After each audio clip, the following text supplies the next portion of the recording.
தமிழகத்தின் பல்வேறு பகுதிகளில் நேற்று பரவலாக மழை பெய்த நிலையில் ஹோசூர் சுற்றுவட்டார பகுதிகளில் ஆலங்கட்டி மழை கொட்டியது. கிருஷ்ணகிரி மாவட்டம் தேன்கனிக்கோட்டையில் கொளுத்தும் வெயிலுக்கு மத்தியில் சற்று இடைப்பாறு விதமாக ஆலங்கட்டி மழை பெய்தது. மரக்கட்டா, நெகனூர், ஜவடகிரி உள்ளிட்ட ஊர்களில் வானில் இருந்து விழுந்த வெள்ளை நிற கோலி குண்டுகள் போன்று ஆலங்கட்டி மழை பெய்ய அதனை மக்கள் ஆச்சரியத்துடன் கையில் எடுத்து பார்த்தனர்.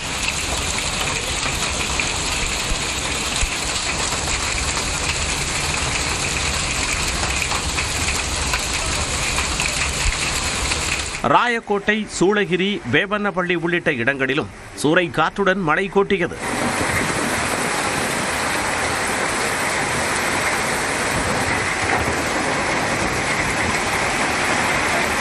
திண்டுக்கல் மாவட்டம் பத்தலகுண்டு மற்றும் சுற்று வட்டாரங்களான பட்டிவீரன்பட்டி, ஐயம்பாளையம், கண்வாய்ப்பட்டியில் 1 மணி நேரத்திற்கு மேலாக கனமழை வெளுத்து வாங்கியது.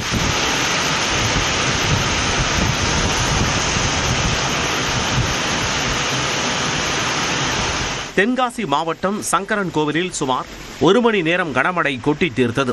4 ரத வீதிகளிலும் மழை நீருடன் கழிவுநீர் தேங்கியதால் மக்கள் அவதியடைந்தனர்.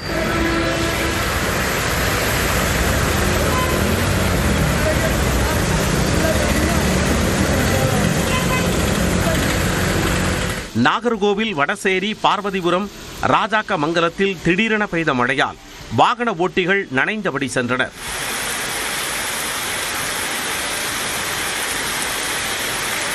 திருநெல்வேலி மாநகர் பகுதிகளான தச்சநல்லூர் டவுன் பகுதிகளிலும் தாழையூத்து, கேடிசி நகர், கிருஷ்ணாபுரத்திலும் மழை பெய்தது. தேனி மாவட்டம் ஆண்டிபட்டி, போடி, சின்னமனூர், பெரியகுளத்தில் மழை காரணமாக வெப்பம் தணிந்தது. நாமக்கல் மாவட்டம் ராசிபுரம், மயிலாடுதுறை மாவட்டம் தரங்கம்பாடி சுற்றுவட்டார பகுதிகளில் பெய்த மழையால் பூமி குளிர்ந்தது.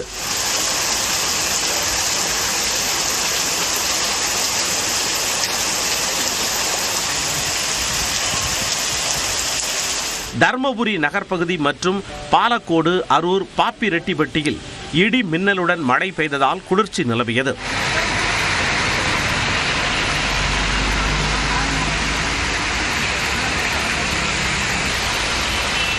இதனிடையே தமிழகத்தில் ஒரு சில இடங்களிலும் புதுச்சேரி மற்றும் காரைக்கால் பகுதிகளிலும் இன்று இடி மின்னலுடன் கூடிய லேசானது முதல் மிதமான மழை பெய்யும் என வானிலை ஆய்வு மையம் தெரிவித்துள்ளது.